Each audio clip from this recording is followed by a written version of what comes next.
Eu tinha 8 anos naquela época, e quando penso nisso hoje, a sensação é de que minha vida era pequena demais para caber qualquer coisa fora do lugar. Era início dos anos 2000, antes de celular dominar tudo, antes de internet rápida. Minha rotina era simples: escola de manhã, almoço em casa, dever mal feito na mesa da cozinha e televisão ligada até meus pais voltarem do trabalho. Nada de extraordinário, nada que justificasse o medo que viria depois. Naquela época o mundo ainda parecia previsível. As coisas tinham lugar, começo e fim. Se algo caía, alguém tinha esbarrado.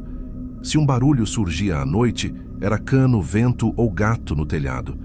Eu confiava nessas explicações como se fossem leis naturais. Talvez por isso tudo tenha sido tão difícil de aceitar depois. Meu nome é Pedro. Eu morava com minha mãe, Neuza, e meu pai, Dário, numa casa antiga, já bem usada pelo tempo. Não era velha a ponto de assustar, mas também não tinha nada de moderna. Portas que rangiam, piso frio que estalava à noite, paredes grossas que seguravam o calor durante o dia. Um lugar comum, desses que você entra e não sente nada especial. Era só casa. Meu quarto ficava no fim do corredor. Pequeno, mas organizado do jeito que uma criança organiza as coisas. A cama encostada na parede, uma escrivaninha baixa, uma estante de madeira clara cheia de brinquedos. Eu sempre gostei de bonecos. Carrinhos também, mas bonecos eram meus preferidos. Ficavam todos alinhados, virados para frente, como se estivessem assistindo ao quarto junto comigo. Meus pais nunca foram superprotetores. Eles confiavam em mim. Eu ficava sozinho algumas horas por dia sem problema. Sabia esquentar comida, sabia trancar a porta, sabia não abrir para estranhos.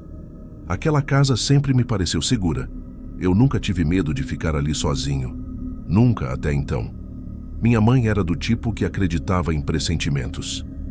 Não falava muito sobre isso, mas às vezes soltava comentários estranhos, como dizer que a casa parecia pesada em certos dias, ou que o silêncio da madrugada não era normal. Meu pai ria disso. Dário era prático, direto, desses que explicam tudo com lógica. Se alguma coisa caía, era o vento. Se a casa estalava, era o frio. E eu cresci aprendendo a pensar assim também. As noites eram tranquilas. Eu dormia cedo, acordava cedo. Não tinha pesadelos frequentes. Não acordava gritando. Não tinha medo do escuro além do normal. Dormia com a porta encostada e uma luz fraca do corredor entrando pelas frestas. Era suficiente. Naquele ano, meu aniversário caiu num dia comum de semana. Nada de festa grande. Alguns parentes passaram em casa no fim da tarde, trouxeram bolo, refrigerante, presentes simples. Eu estava mais animado pelos embrulhos do que por qualquer outra coisa. Criança é assim. O resto é detalhe. Lembro do cheiro do bolo, da televisão ligada abaixo, das vozes misturadas na sala. Tudo normal demais. Os presentes foram ficando empilhados num canto e eu abria um por um, agradecendo do jeito meio automático de criança.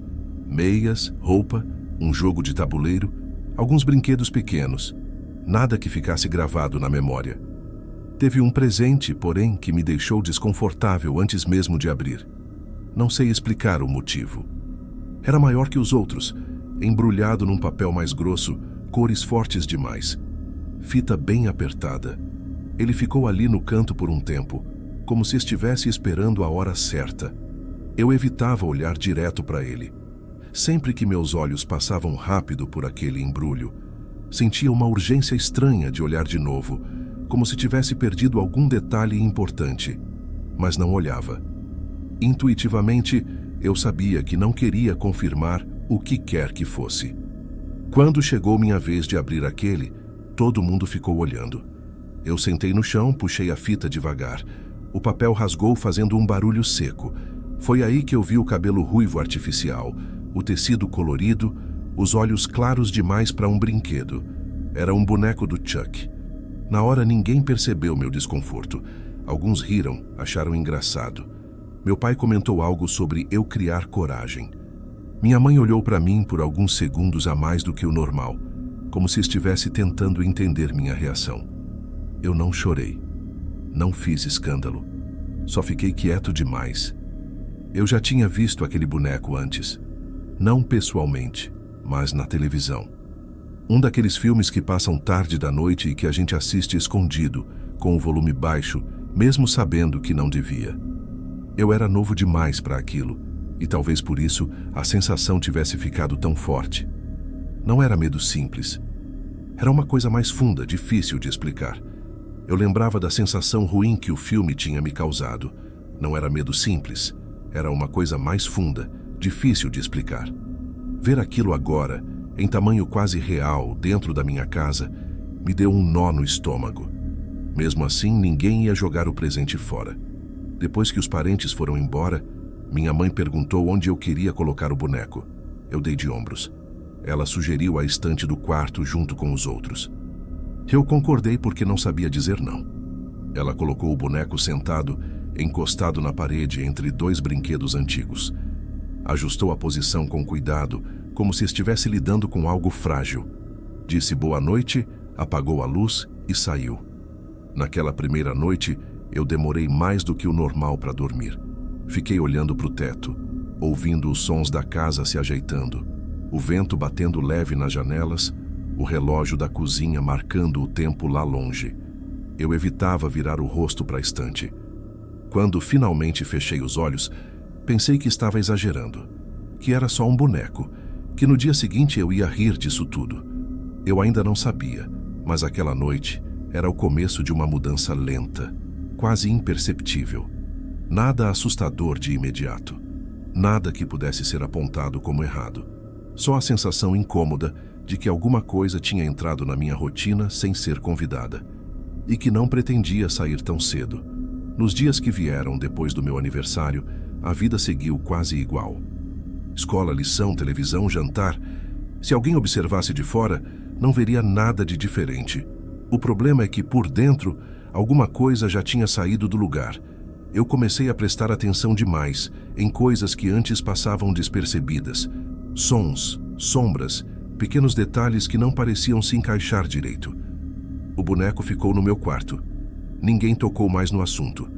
Meus pais agiram como se ele fosse só mais um brinquedo entre tantos outros. Eu tentava fazer o mesmo. Durante o dia, com a luz entrando pela janela, ele parecia menos ameaçador.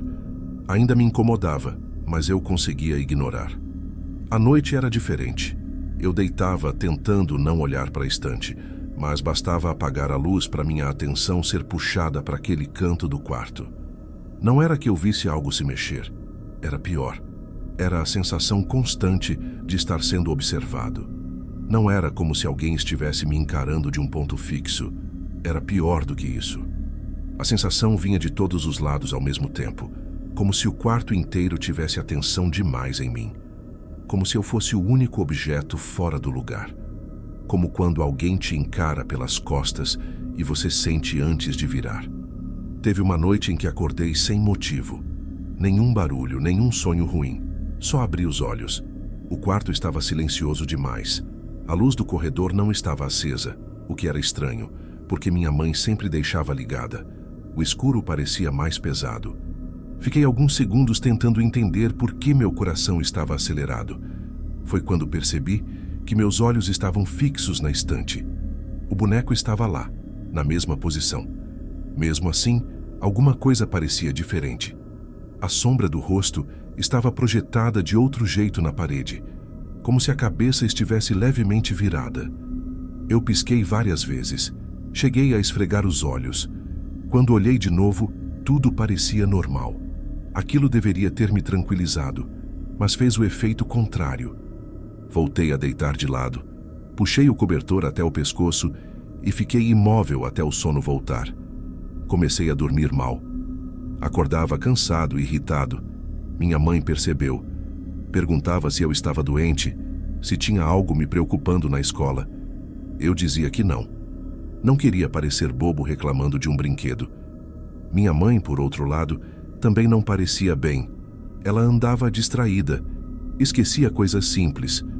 Uma vez deixou a panela queimar porque ficou parada, olhando para a parede da sala. Quando eu perguntei o que tinha acontecido, ela se assustou, como se eu tivesse falado alto demais. Teve um fim de tarde em que cheguei da escola e encontrei ela sentada no sofá, com a casa toda fechada, cortinas puxadas.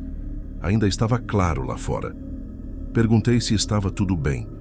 Ela demorou para responder. Disse que achava que tinha visto alguém passar pelo corredor. Eu perguntei quem. Ela respondeu que não sabia. Meu pai começou a reclamar que a casa estava pesada, mas fazia isso quase se corrigindo em seguida, como se não quisesse ouvir a si mesmo dizendo aquilo. Dizia que era só cansaço, que trabalho demais deixa qualquer um irritado. Ainda tentava explicar tudo com lógica, mas já não ria tanto como antes. Ele atribuía isso ao cansaço. Dizia que a gente precisava viajar, mudar de ares. Ninguém mencionava o boneco. Um sábado, meu amigo Léo veio passar a tarde comigo. Ele era 2 anos mais velho, mais corajoso, ou pelo menos gostava de parecer. Quando entrou no meu quarto, viu o boneco na estante e riu na hora. Pegou ele pelo braço, levantou, fez uma voz engraçada. Eu mandei ele largar. Falei mais alto do que pretendia. Léo estranhou minha reação. Colocou o boneco de volta, mas não exatamente no mesmo lugar. Ficou um pouco mais para frente, quase na beira da estante. Aquilo me deu um desconforto imediato. Esperei ele sair do quarto e empurrei o boneco de volta, alinhando com os outros. À noite, Léo dormiu lá em casa. Colchão no chão do meu quarto. A luz foi apagada e ficamos conversando baixinho, como sempre fazíamos. Em algum momento, o assunto morreu e o silêncio tomou conta. Eu achei que ele tivesse dormido até ouvir a voz dele, baixa, tensa. Pedro, aquele boneco sempre fica ali? Eu senti um frio subir pelas costas. Perguntei o que ele queria dizer. Ele respondeu que tinha a impressão de que o boneco estava mais perto da cama. Eu disse que era impressão, que ele tinha mexido antes. Léo ficou quieto depois disso. Ele virou para o outro lado, de costas para a estante. Demorou um pouco para respirar no ritmo normal. Eu fiquei olhando o contorno do corpo dele no colchão, esperando algum comentário debochado que nunca veio. Demorei para dormir. Acordei de madrugada com vontade de ir ao banheiro. Levantei devagar, tentando não fazer barulho. Passei pelo boneco sem olhar diretamente. No caminho de volta, tive a sensação clara de que algo estava diferente. Olhei. O boneco estava inclinado para frente. Pouco, mas o suficiente para parecer que estava prestes a cair. O cabelo projetava uma sombra estranha no rosto. Fiquei parado sem respirar por alguns segundos longos demais. Eu não ouvi nada, nenhum barulho de queda, nenhum som que justificasse aquilo. Endireitei o boneco com cuidado e voltei para a cama, repetindo para mim mesmo que gritar ou acordar a casa inteira não ia mudar nada. Não dormi mais. Na manhã seguinte, Léo foi embora cedo. Ele estava estranho, mais quieto. Antes de sair, disse que não gostava daquele boneco. Eu concordei em silêncio. Nos dias seguintes, comecei a notar pequenas coisas pela casa. Gavetas que eu não lembrava de ter aberto. A televisão ligada sem ninguém na sala. Minha mãe começou a dizer que via vultos pelo canto do olho. Sempre rápido demais para identificar. Sempre quando estava sozinha. Meu pai tentou manter a normalidade, mas até ele começou a conferir portas e janelas à noite. Eu percebia o nervosismo nos gestos, no jeito que ele falava mais baixo. Uma noite ouvi minha mãe chorando no quarto deles. Não era alto, era contido, sufocado. Meu pai tentava acalmar ela, dizendo que era estresse. Ela respondeu algo que eu não conseguia ouvir direito, mas a frase terminou com: "Isso não é normal." Eu fiquei na porta do corredor, no escuro, ouvindo. Senti aquela mesma sensação de estar sendo observado. Lentamente, virei o rosto para o meu quarto. A porta estava aberta. A estante era só uma mancha escura à distância. Mesmo sem enxergar direito, eu soube. O boneco não estava mais exatamente onde deveria estar. E pela primeira vez, eu tive certeza de que aquilo não era só coisa da minha cabeça. No dia seguinte, eu acordei antes do despertador. A casa ainda estava em silêncio. Aquele silêncio pesado que não parece descanso, parece espera. Fiquei deitado alguns minutos, encarando a parede, juntando coragem para olhar para o outro lado do quarto. Quando virei o rosto, a estante estava do mesmo jeito de sempre. O boneco no lugar, alinhado com os outros. Aquilo devia me tranquilizar, mas só me deixou mais confuso. Passei a manhã tentando agir normal. Tomei café, fui para a escola, copiei a matéria sem prestar atenção em nada. A sensação era de que eu estava atrasado para alguma coisa importante, mas não sabia para quê. Durante a aula, pensei várias vezes em contar para alguém, mas como explicar? Que eu achava que um boneco estava se mexendo? Nem eu acreditaria. Quando voltei para casa, minha mãe estava sentada à mesa da cozinha, mexendo numa xícara de café já frio.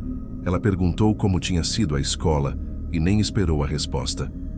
Os olhos dela estavam fundos, cansados de um jeito diferente, como se ela não estivesse dormindo há dias. Antes que eu pudesse perguntar qualquer coisa, ela disse que queria falar comigo mais tarde, quando meu pai chegasse. Aquilo me deu um aperto no estômago. O resto da tarde passou arrastado. Fiquei no quarto, mas evitei olhar para a estante. Joguei videogame, li revista velha, qualquer coisa para manter a cabeça ocupada. Mesmo assim, eu sentia. Não sabia explicar como, mas sentia que algo naquela casa estava errado, fora de ritmo. Quando meu pai chegou, minha mãe fechou todas as janelas, mesmo ainda estando claro. Pediu para eu sentar na sala. A televisão ficou desligada. Ela respirou fundo algumas vezes antes de começar a falar. Disse que precisava que eu fosse sincero, que não era para mentir nem esconder nada. Ela perguntou se eu tinha mexido em alguma coisa da casa à noite. Eu disse que não. Perguntou se eu andava sonâmbulo. Eu disse que não. Então ela contou. Disse que havia algumas noites vinha acordando com a sensação de que tinha alguém andando pela casa. Não barulho claro, mas presença. Disse que já tinha visto sombras passando rápido pela parede, sempre baixas, sempre fora do foco. Uma vez, jurou ter visto algo parado no fim do corredor, pequeno demais para ser um adulto, grande demais para ser um animal. Quando acendeu a luz, não tinha nada. Meu pai tentou interromper. Disse que aquilo podia ser cansaço, estresse. Minha mãe levantou a voz, coisa rara. Disse que não era só isso, que objetos estavam mudando de lugar, que ela encontrava portas destrancadas, que tinha acordado uma madrugada e visto a porta do meu quarto aberta, sendo que tinha fechado antes de dormir. Ela olhou direto para mim quando falou isso. Eu engoli seco e contei sobre o boneco. Tudo. As noites mal dormidas, a sensação de ser observado, as mudanças pequenas, quase imperceptíveis. Meu pai ficou em silêncio. Minha mãe não pareceu surpresa, só cansada. Ela se levantou, foi até meu quarto e ficou parada na porta, observando a estante. Eu vi o rosto dela endurecer. Sem dizer nada, entrou, pegou o boneco com as duas mãos e colocou em cima da cama. A expressão dela mudou. Não era medo, era desconfiança. Ela disse que aquele brinquedo nunca tinha feito bem para casa. Meu pai riu nervoso, tentou aliviar. Falou que aquilo era exagero, que o boneco era só pano e plástico. Mesmo assim, sugeriu guardar o brinquedo numa caixa, fora do quarto. Minha mãe concordou, mas disse que antes queria olhar melhor. Foi aí que tudo mudou de vez. Ela começou a apertar o corpo do boneco como se estivesse procurando algo. Passou a mão pelas costuras, pelos braços, pelas pernas. Disse que o boneco parecia mais pesado do que devia ser. Meu pai se aproximou, curioso agora. Pegou o boneco, balançou levemente. Fez um som seco por dentro, abafado. Ninguém falou nada por alguns segundos. Minha mãe foi até a cozinha, voltou com uma tesoura. Eu senti meu coração disparar. Ela hesitou, olhando para o boneco, como se esperasse alguma reação. Então cortou a costura das costas devagar. O tecido cedeu com um barulho baixo. Ela afastou o enchimento com a mão. Eu vi o brilho primeiro. Meu corpo reagiu antes da cabeça. Um enjoo súbito, as mãos suando. A certeza infantil e absoluta de que aquilo não devia existir ali. Não era só perigo, era uma invasão. Algo que atravessava uma fronteira que eu nem sabia que existia. Uma lâmina metálica, comprida, envolta em pano escuro, escondida dentro do boneco. Não era de brinquedo. Não era cenográfica. Era uma faca de verdade, pesada, afiada, daquelas de cozinha. Minha mãe deixou a tesoura cair no chão. Meu pai deu um passo para trás, pálido. Ninguém gritou. O silêncio foi pior. A faca estava posicionada de um jeito estranho, alinhada com o corpo do boneco, como se alguém tivesse colocado ali de propósito, com cuidado. Não parecia algo jogado às pressas. Parecia planejado.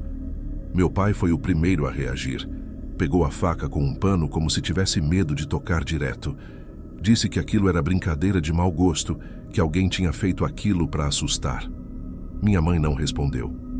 Ela só olhava para o boneco aberto, vazio agora, como se estivesse olhando para outra coisa além dele.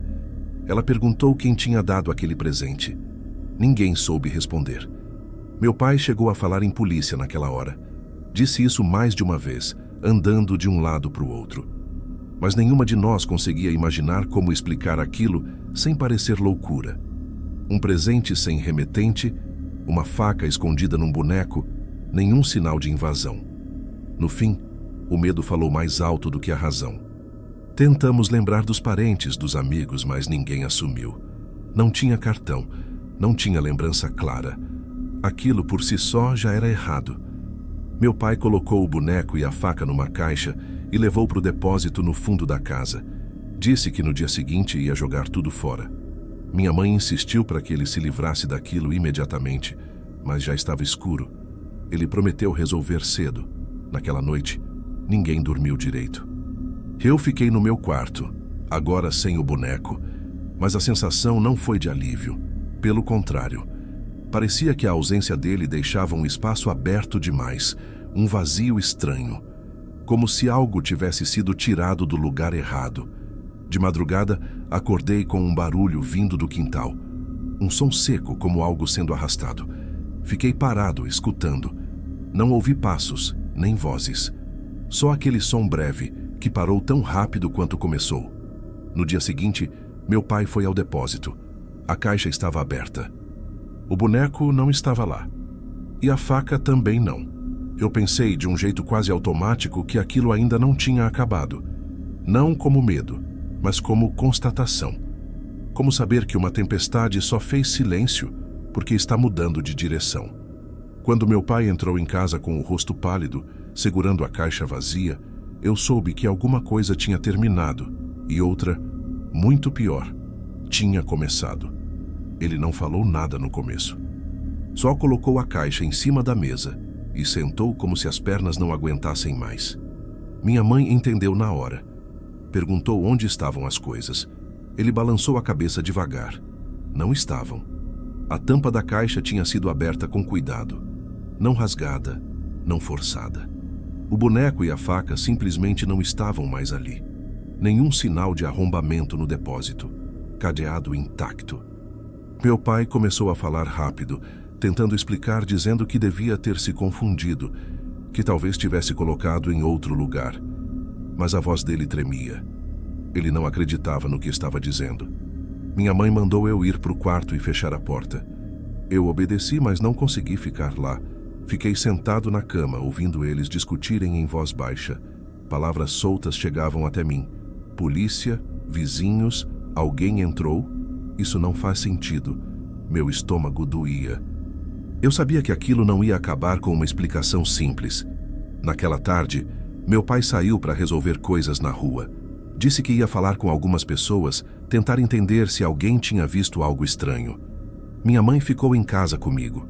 Ela não me deixou sozinho em momento nenhum, nem para ir ao banheiro. O clima estava pesado, quase sufocante. Anoiteceu cedo naquele dia. O céu fechou, ficou escuro antes da hora. Minha mãe trancou portas e janelas como nunca tinha feito antes. A televisão ficou ligada só para quebrar o silêncio. Eu mal prestava atenção. Sentia um aperto constante no peito, como se estivesse esperando algo acontecer. Foi quando minha mãe viu de novo. Ela estava parada perto da cozinha quando congelou. O corpo ficou rígido, a mão apertando o pano de prato. Eu perguntei o que foi. Ela demorou a responder. Disse com a voz baixa demais que tinha visto um vulto no reflexo do vidro da janela. Não dentro, fora. Meu coração disparou. Meu pai chegou pouco depois. Não tinha conseguido nada. Ninguém tinha visto nada, ninguém sabia de presente nenhum, ninguém lembrava de boneco algum. Ele tentou manter a calma, mas já não parecia tão racional quanto antes. Quando minha mãe contou do vulto, ele não riu. Só foi até a porta e conferiu tudo de novo. A noite caiu de vez. Foi depois da meia-noite que o barulho aconteceu. Não foram passos, não foi batida. Foi um som curto, seco, vindo da sala, como algo pesado sendo colocado no chão. Meu pai foi na frente. Minha mãe me puxou pelo braço, mas eu me soltei e fui atrás. Eu precisava ver. A luz da sala estava apagada. A única claridade vinha do corredor. No meio do chão, sentado, estava o boneco. Meus olhos demoraram alguns segundos para entender o que estavam vendo. A sala parecia errada, como uma foto fora de foco. Algo ocupava espaço demais no centro, quebrando a simetria do ambiente. Inteiro de novo. Costurado. Limpo. Na posição exata em que tinha ficado na estante do meu quarto. Minha mãe levou a mão à boca para não gritar. Meu pai ficou paralisado por um segundo. Depois avançou. Pegou o boneco pelo braço e jogou contra a parede com força. O boneco bateu e caiu de lado. Um som metálico ecoou por dentro. Meu pai não hesitou dessa vez. Pegou o boneco, rasgou a costura com a mão mesmo. A faca caiu no chão, deslizando pelo piso. Só que tinha algo diferente. Não era a mesma faca. Era outra, maior, mais pesada. Meu pai começou a suar frio. Minha mãe chorava sem som. Eu não conseguia me mexer. Foi então que meu pai percebeu outra coisa. Havia algo enfiado junto à lâmina. Um pedaço de papel dobrado, envolto em plástico. Ele abriu com cuidado. Era uma foto antiga, amarelada da frente da nossa casa. Eu reconheci na hora. A imagem tinha sido tirada antes de eu nascer. Meus pais mais novos parados no portão. E, no canto da foto, quase fora do enquadramento, um menino que eu nunca tinha visto. Cabelo claro, olhos claros, sorriso largo demais, segurando o mesmo boneco. Minha mãe caiu sentada no chão. Ficou alguns segundos tentando respirar antes de falar. Disse que aquela casa tinha tido outra família antes da nossa. Que a antiga moradora tinha um filho. Um menino que morreu anos antes, num acidente que ninguém gostava de comentar. Ela engoliu em seco antes de continuar. Disse que ele era obcecado por bonecos, que gostava de se esconder pela casa à noite para assustar a própria mãe. Meu pai pegou tudo, boneco, faca, foto, e colocou no porta-malas do carro. Não esperou amanhecer. Dirigiu até um lugar afastado e se livrou de tudo. Não contou onde. Nunca contou. Nós nos mudamos poucas semanas depois. A vida seguiu. Eu cresci. Meus pais envelheceram. Nunca mais falamos sobre aquilo. Nunca precisei de terapia. Nunca tive medo de bonecos depois. Pelo menos era o que eu pensava. Até alguns meses atrás. Meu filho completou 8 anos. Entre os presentes, tinha um embrulho vermelho com fita preta. Eu congelei antes mesmo de abrir. E naquele instante, eu tive certeza absoluta de uma coisa que passei a vida inteira tentando esquecer. Algumas coisas não se perdem. Elas só esperam o momento certo para voltar. Por um segundo tive a impressão de sentir o mesmo nó no estômago que senti quando tinha 8 anos. A mesma certeza muda. O mesmo aviso sem palavras. Pessoal, um rápido recado antes de prosseguirmos. Já está disponível o clube de membros do canal TEL, Histórias de Terror. Se você quiser e puder apoiar, isso ajuda muito no crescimento do canal. Você pode conferir todos os benefícios clicando no botão Seja Membro aí embaixo. Quem puder apoiar, muito obrigado. E quem não puder, a gratidão é exatamente a mesma. Obrigado de coração a todos.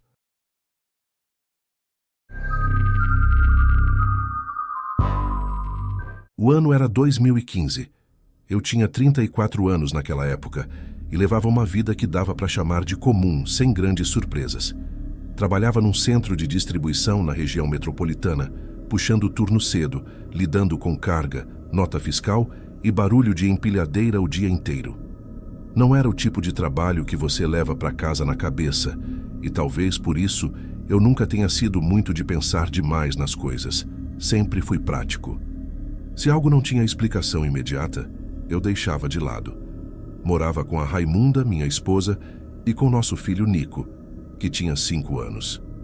A casa era simples, dessas geminadas, parede fina, quintal pequeno no fundo e um corredor estreito ligando tudo. Nada de especial. Bairro antigo, ruas esburacadas, vizinhança que se conhece pelo apelido e se observa mais do que conversa. Nunca tivemos problema ali. Nunca tivemos motivo para desconfiar de nada. De vez em quando aparecia gente oferecendo serviço. Capina, conserto de telhado, descarrego. Bairro antigo é assim. Alguns voltavam mais de uma vez, a gente acabava conhecendo de vista. Nada que chamasse atenção. Minha rotina começava cedo. Eu acordava antes das 5.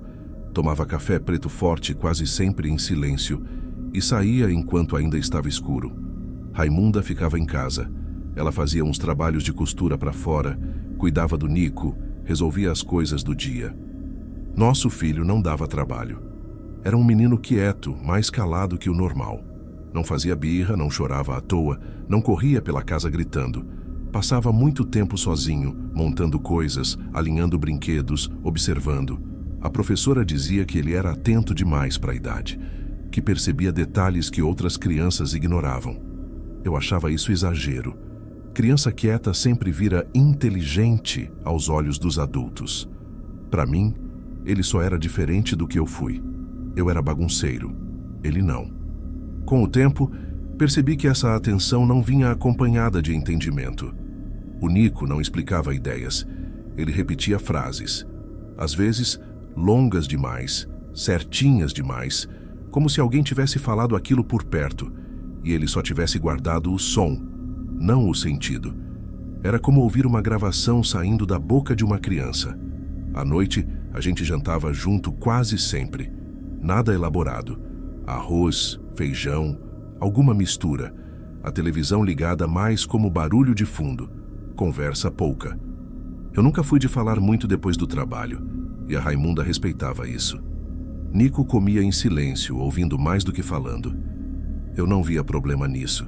Pelo contrário, achava até bom. Foi num domingo à tarde que a boneca entrou na nossa casa. A Raimunda tinha ido visitar uma prima que morava a alguns bairros dali. Voltou com uma sacola na mão e aquele ar de quem traz algo simples, sem importância. Disse que era um brinquedo que a sobrinha não usava mais. Uma boneca velha, mas inteira. Eu estranhei na hora, porque o Nico nunca tinha pedido boneca nenhuma. Nunca demonstrou interesse. Mas também não reclamei. Não vi motivo. A boneca não tinha nada demais. Plástico duro, corpo rígido, cabelo loiro artificial meio ressecado, preso num rabo de cavalo torto. Olhos que fechavam quando deitava. Roupinha simples, já um pouco desbotada. Não falava, não andava, não tinha pilha, não tinha botão. Era só uma boneca comum. Quando o Nico viu, não sorriu, não fez festa. Pegou a boneca com cuidado e sentou no chão da sala. Ficou olhando para ela por um tempo que eu achei longo demais. O Nico sempre foi assim com coisas novas. Não pulava nelas. Observava primeiro, como se estivesse decidindo onde aquilo se encaixava no mundo dele. Com a boneca, parecia estar tentando entender não o que ela era, mas o que podia guardar. Não mexia, não sacudia, só observava. Aquilo me chamou a atenção, mas não o suficiente para eu falar algo. Criança faz coisa estranha o tempo todo. Depois de um tempo, ele levou a boneca para o quarto. Ouvi ele falando baixo, como se estivesse apresentando a casa. Achei normal. Raimunda achou bonito. Disse que talvez agora ele tivesse com quem brincar. Nos dias seguintes, a boneca virou parte da rotina. Às vezes estava no quarto, às vezes sentada no sofá, às vezes jogada no chão do corredor. Nico levava ela para todo canto. Não dormia sem. Não comia sem antes sentar a boneca numa cadeira ao lado. Raimunda achava aquilo um pouco exagerado, mas deixou. Disse que era fase. Eu observava de longe. Não gostava muito da presença da boneca, mas também não via nada de errado. Era só um objeto, um brinquedo esquecido por outra criança. O Nico começou a falar mais sozinho. Conversas baixas, quase cochichadas. Não eram histórias inventadas, não eram monstros nem super-heróis. Eram comentários do dia a dia. coisas simples. Hoje choveu. O pai saiu cedo. A mãe ficou brava. Eu não dei importância. Criança absorve tudo. Repete o que ouve. Até aí, nada fora do normal. Se alguém me perguntasse naquele momento se havia algo estranho acontecendo, eu diria que não. Diria que era só uma família comum, vivendo dias comuns, lidando com pequenas manias de criança. O problema é que, olhando agora, eu percebo que foi justamente essa normalidade que permitiu que tudo passasse despercebido no começo. Nada começou com susto. Nada começou com medo. Havia coisas que a gente simplesmente não dizia em casa. Não por combinado, mas por hábito. Assuntos que ficavam enterrados em silêncio, como se o tempo tivesse dado conta deles sozinho. Começou com silêncio. A primeira coisa que mudou não foi visível. Não foi um objeto fora do lugar, nem um barulho estranho no meio da noite. Foi o jeito do Nico falar. Ou melhor, o jeito das frases saírem da boca dele.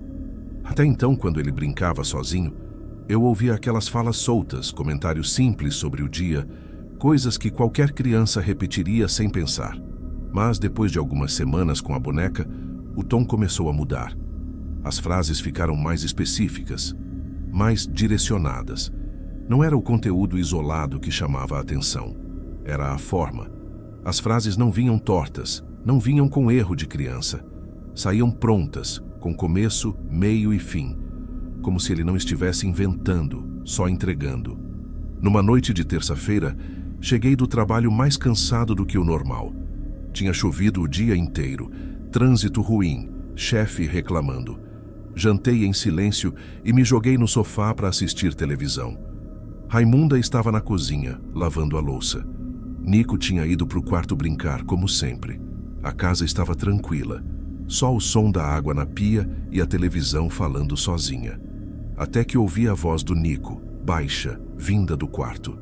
Depois ele fica nervoso. Não era um tom de brincadeira. Não parecia uma fala de boneco nem uma encenação. Era um comentário, simples e seco. Eu ignorei. Continuei olhando para a televisão, tentando prestar atenção no que passava. Alguns segundos depois, ouvi de novo. Fala baixo. Ele não gosta. Dessa vez, eu abaixei o volume da TV. Fiquei parado, escutando. O silêncio voltou por alguns instantes. Depois, a voz do Nico outra vez. Hoje, ele demorou mais. Aquilo me incomodou, não pelo conteúdo em si, mas pelo jeito. O Nico não falava daquele jeito comigo, nem com a mãe. Era como se estivesse repetindo alguém, como se estivesse citando outra pessoa. Chamei o nome dele.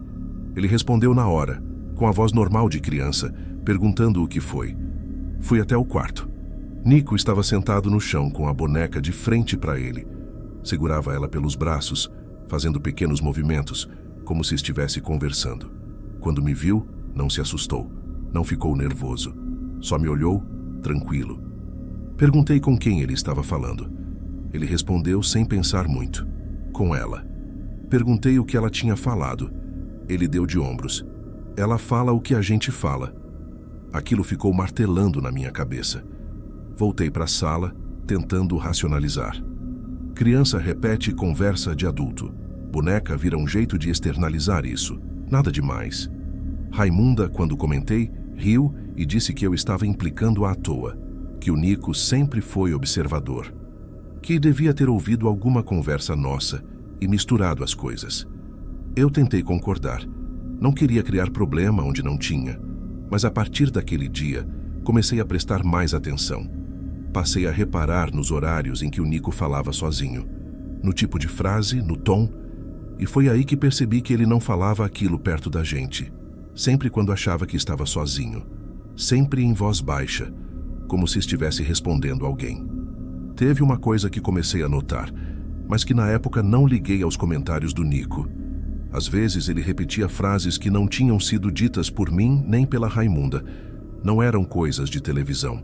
Eram comentários de adulto, ditos no tom de quem fala sem se preocupar se alguém está ouvindo. Achei que fosse coincidência. Hoje sei que não era. Alguns dias depois, ouvi uma frase que me gelou mais do que devia. Eu estava no quintal, fumando, enquanto Raimunda tomava banho. Nico estava no quarto.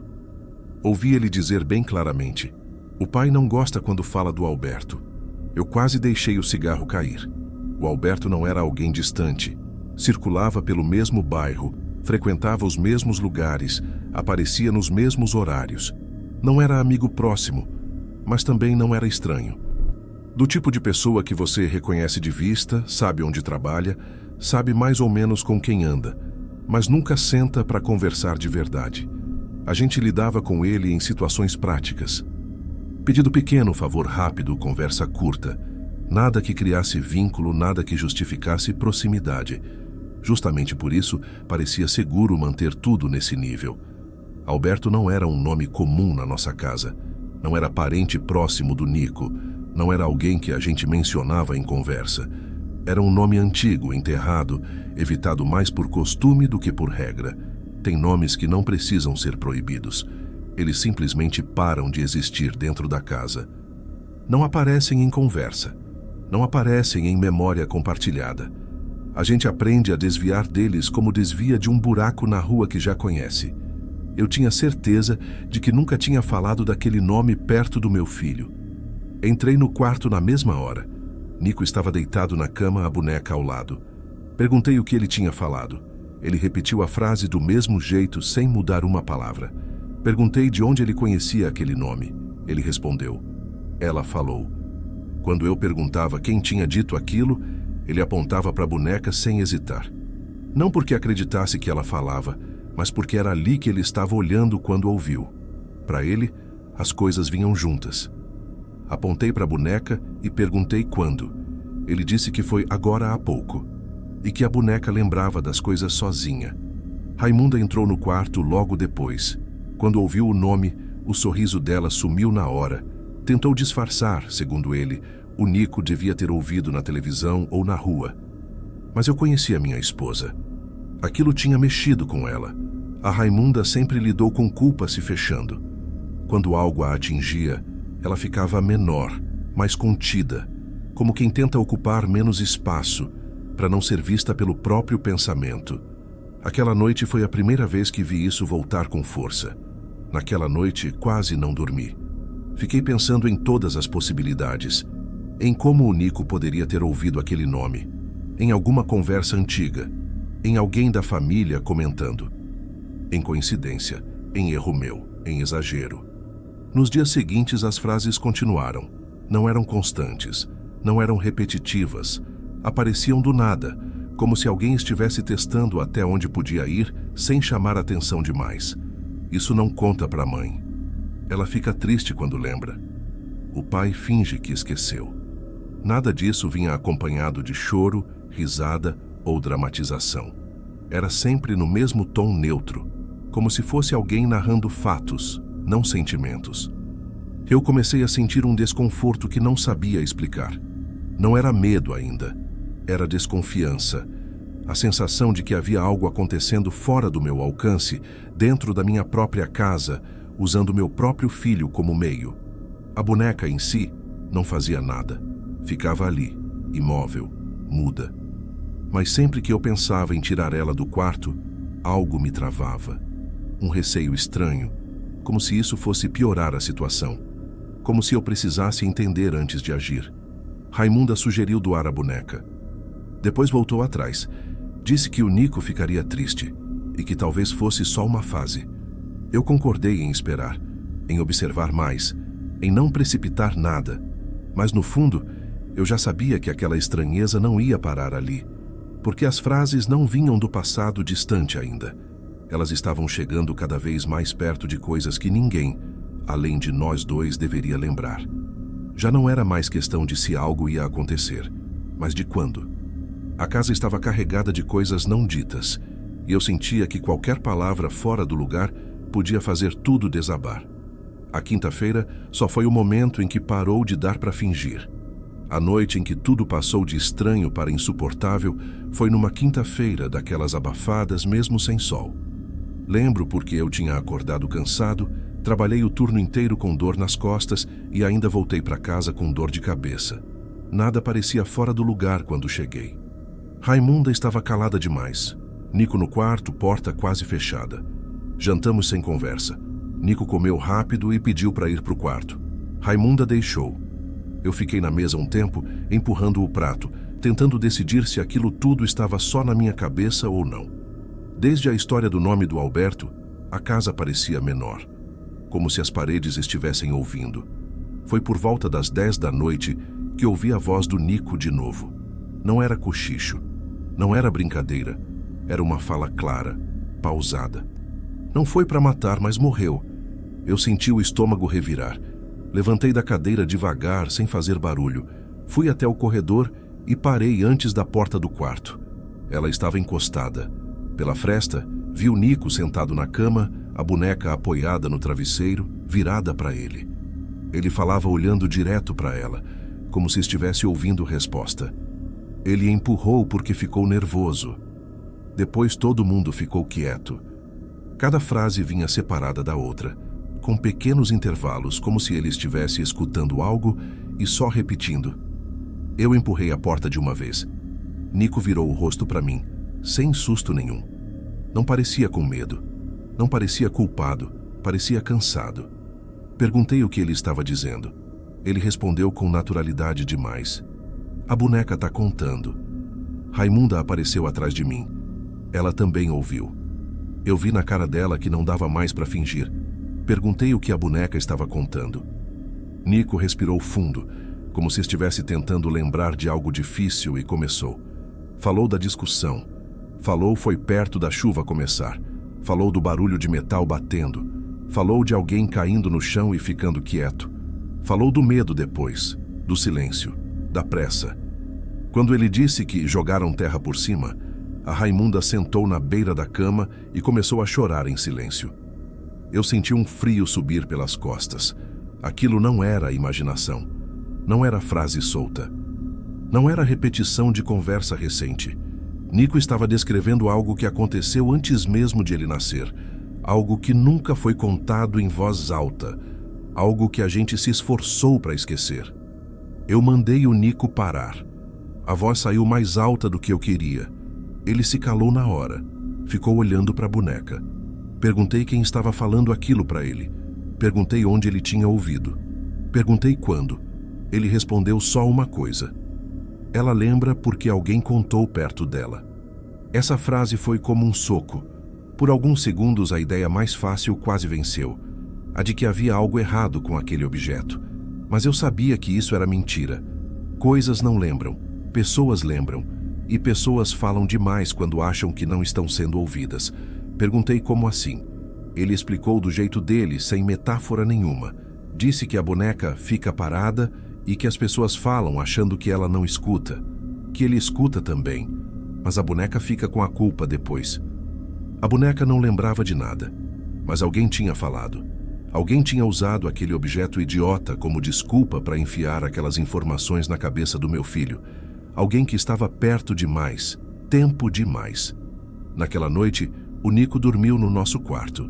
A boneca ficou no guarda-roupa, trancada. Raimunda chorou até pegar no sono. Eu não dormi. Passei a madrugada inteira refazendo caminhos na cabeça, pensando em quem entrava na nossa casa, em quem ficava tempo demais por perto, em quem tinha assunto demais sobre coisas que não devia. No dia seguinte, chamei falta no trabalho. Fiquei em casa observando. Prestei atenção em tudo, no som do portão, no movimento da rua, em quem passava mais de uma vez. Foi aí que percebi algo que devia ter notado antes. Um homem que fazia pequenos serviços na região. Capina, conserto, descarrego. Ele aparecia com frequência. Às vezes, falava comigo no portão. Às vezes, ficava conversando com a Raimunda enquanto eu não estava. Sempre educado. Sempre atento demais. E ele conhecia o Alberto. Não como alguém que ouviu falar depois. Havia no jeito dele uma familiaridade desconfortável, como quem reconhece um erro antigo, não uma história distante. Não como parente, como alguém que esteve lá. Quando confrontei a Raimunda, ela não negou. Disse que o homem já tinha comentado coisas estranhas, feito perguntas fora de hora. Que ela achou que fosse só curiosidade de gente fofoqueira. Que ele tinha visto a boneca no quarto do Nico e brincado dizendo que criança conta tudo. Foi ali que eu entendi. O homem estava usando o Nico. Estava falando perto dele, contando pedaços da história, testando até onde podia ir, usando a boneca como teatro. Ele não escolheu o Nico por acaso. Criança não confronta, criança não denuncia, criança repete. Era o canal perfeito, inocente demais para entender, preciso demais para esquecer. Como desculpa, como álibi. Naquela mesma tarde, fui à polícia. Não contei a história da boneca. Contei a verdade. Tudo o que foi enterrado. Tudo o que a gente fingiu esquecer. Quando a polícia começou a fazer perguntas, o homem sumiu. Mas já era tarde demais para ele. Porque o que tinha sido dito pela boca do meu filho não dava mais para apagar. Cada frase repetida pelo Nico correspondia a algo que realmente tinha acontecido. Não havia invenção nem mistura de histórias. Eram fragmentos soltos, ditos fora de ordem, mas fiéis aos fatos. A partir do momento em que eu sentei naquela sala fria da delegacia e comecei a falar, tudo o que estava enterrado voltou à superfície de uma vez só. Não teve pausa, não teve escolha. Eu contei do jeito que lembrava, sem tentar ajeitar nada. Contei da briga, da chuva que começava fina, do terreno vazio atrás do galpão velho, do empurrão que não era para matar, mas matou. Foi um gesto rápido, feito mais para afastar do que para machucar. Não teve planejamento nem cálculo. Só um movimento errado no lugar errado, com menos controle do que parecia necessário. Demorou alguns segundos até entender que não havia resposta. Ninguém gritou. Ninguém correu. O silêncio veio primeiro, pesado demais para ser ignorado.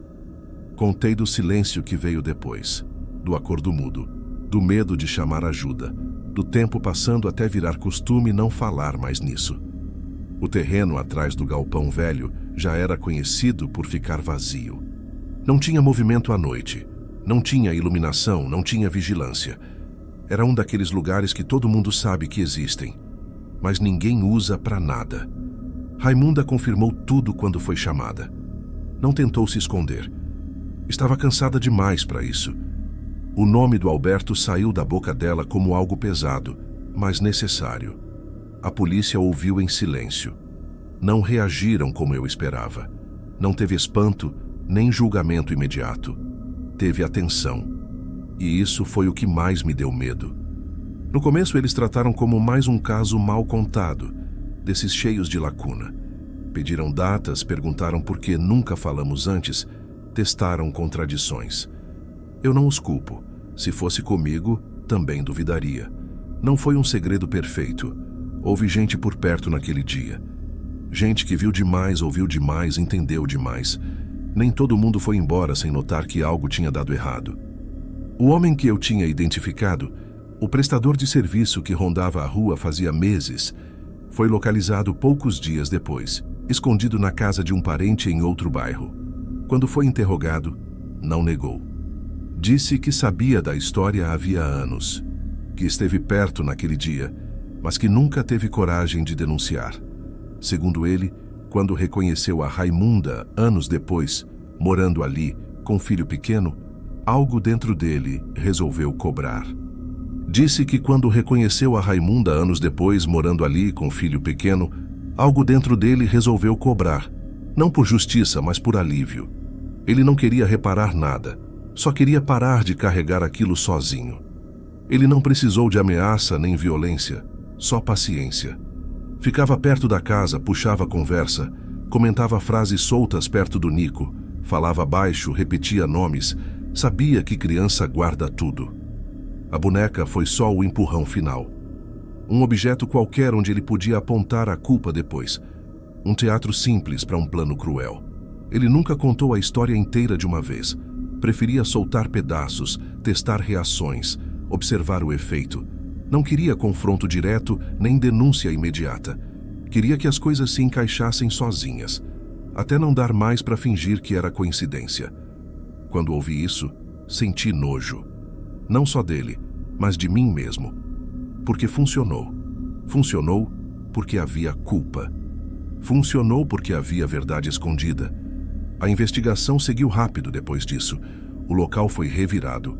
O corpo do Alberto foi encontrado exatamente onde Nico tinha descrito, sob uma camada antiga de terra compactada, restos de lona, fragmentos de metal.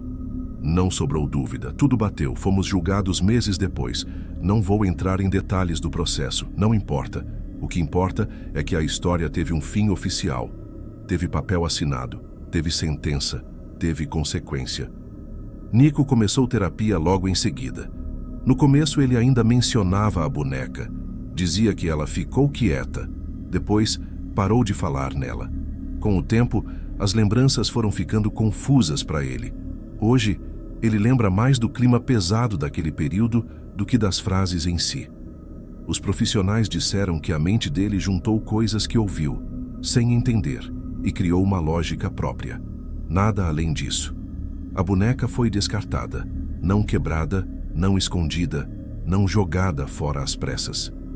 Eu mesmo coloquei num saco e levei para o lixo num dia comum. Sem cerimônia. Era só plástico. Sempre foi. A casa ficou silenciosa por um tempo. Um silêncio diferente, pesado, mas limpo. Aquele tipo de silêncio que vem depois de uma confissão longa demais. Hoje, anos depois, ainda moro no mesmo bairro, não na mesma casa. Raimunda e eu nos separamos algum tempo depois. Não por ódio, mas porque certas coisas, quando vêm à tona, mudam a forma como a gente olha um para o outro. Nico mora com ela. Eu vejo meu filho nos fins de semana. Ele é um garoto normal agora. Fala, brinca, reclama, faz bagunça.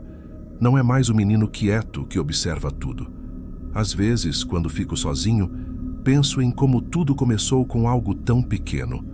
Uma boneca esquecida numa sacola. Uma conversa ouvida pela metade. Uma pessoa que decidiu mexer onde não devia. Não teve mistério além do que a gente mesmo criou. O terror não veio de fora. Veio do passado, empurrado de volta para dentro da nossa casa por alguém paciente o suficiente para esperar. O que mais me assusta, olhando para trás, não é o que foi feito. É o quanto foi possível viver tanto tempo como se aquilo não estivesse ali. A gente não superou nada, só empurrou para baixo, esperando que o peso não subisse de novo. No nosso caso, escolheu a voz de uma criança e continuou parecendo normal, porque quase sempre é assim que as coisas mais erradas se escondem.